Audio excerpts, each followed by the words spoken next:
going back a while when Ray Peasley and Sean Duncan were on this truck, State Fire asked us down here to pump into the building and see what kind of pressures we could get to the roof, which is all well and good, but there's no standpipes above 41. So you got to bring about 200 extra feet of hose to go from the standpipes to the roof, if you get anything up on the roof. Up there's some cooling towers, there's a generator, elevator house, I think is one floor below, but you still have access from above. So we used this hydrant. We needed 2 pumpers to gain the pressure to get to the roof. You could do it with one, but it's going to be working way too hard. So it was us and 7 the first time.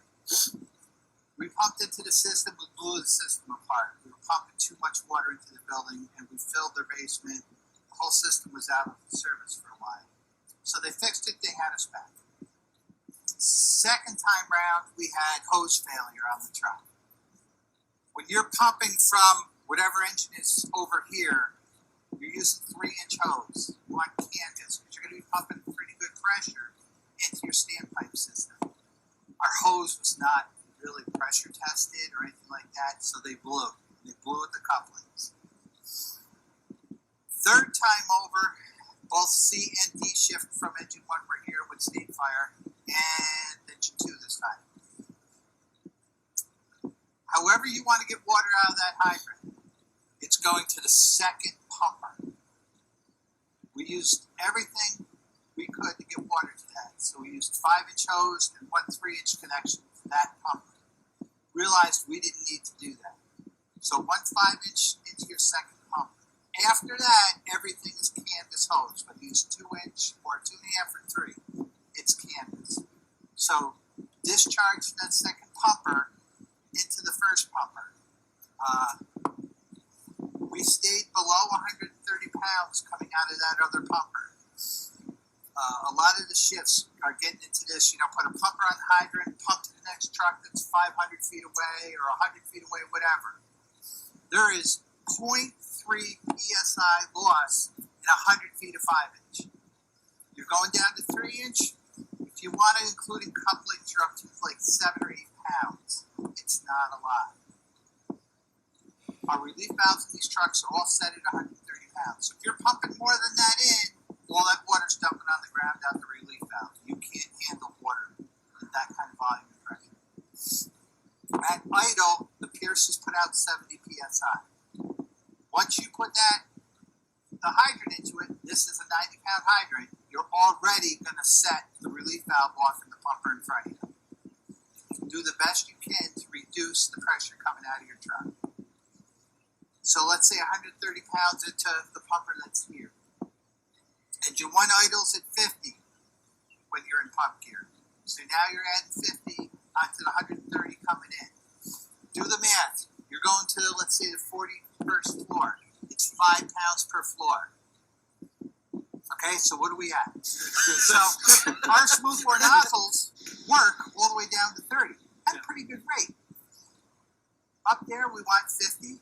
50, you can put the 5 nozzle on it, still have a nice thing. Engine 1 was here, and these guys were pumping at 190 pounds, and we had good water on the roof. When we went off the hydrant, only getting 90 in there and having to boost it up, the truck was working way too hard. That's why we have a second pumper boosting the pressure up to 130. It's just that much easier on the first pumper. Not to mention, if you start putting more lines off, it boosts the pressure up a little bit, hopefully, to get more water up top. But remember, there's that pressure volume thing. At some point in time, when you start going up in pressure, you start losing volume. We didn't even try to hit that here. So 180 pounds, you'll have a good stream upstairs. 200 was where we maxed out to put one of the fog tips on the nozzles, and we made out pretty good. The max we had was 3 100-foot lengths flowing upstairs. After that, we seemed to not have really good pressure anymore. But we at least had 3 lines working upstairs. None of them were 2.5s. They were all 1 3/4. We never really did try 2.5, so I don't know how many of those we could operate. That's what it took to get water out at the top of this building. One of the things we started thinking about is we had fire and agency too. If the fire breaks through up top, where's the wind going to blow the glass? None of these trucks have roofs strong enough to survive the glass coming from any kind of height. Not to mention our helmets aren't going to do it, we're screwed. So the further away you can put these trucks, the better. Keep that in mind when you're pumping. Any kind of pressures, put everything on the officer side of the truck and nobody walk on that side of the truck after that. Because you don't know when or if these hoses are going to let go. Yeah, good point there about whoever's pumping into the standpipe, keep it off the pump panel side.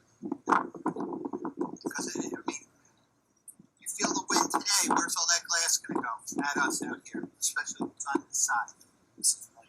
Yeah, I was just talking in case they blow. They're not going to get you standing. There was talk, we could hide in any of this stuff. There's no place to hide because we all know everyone's going to park here. We're all going to walk here. There was talk that the SOG that was going to be put out, everybody's going to stand Madison Avenue except for the first two pumpers that are going to be doing work. That way everybody could come in plaza level and go up from underneath. We wouldn't be walking up here in the danger zone. Don't know what the office is going to put out as far as that. But keep everybody safe, go underground, come up that way. So for a box here, then ideally, first two pumper basically parks here or maybe back a little bit. Right there. And then, so we're kind of where we are then. But don't put anything in pump gear. It's more imperative that whoever the first pumper is sitting here moves back and forth until they have 50 foot from discharge from the side in here. And angle that out, make it work so there's not going to be big kings and good flow off that truck. Everything else we can work with. But this truck has to have, whoever's sitting here has to have good clean lines going into here. So you can just make it work. It takes a little bit of thought, but you got to remember, it's going to take a while for the guys to get up there. So take the time to set this up right.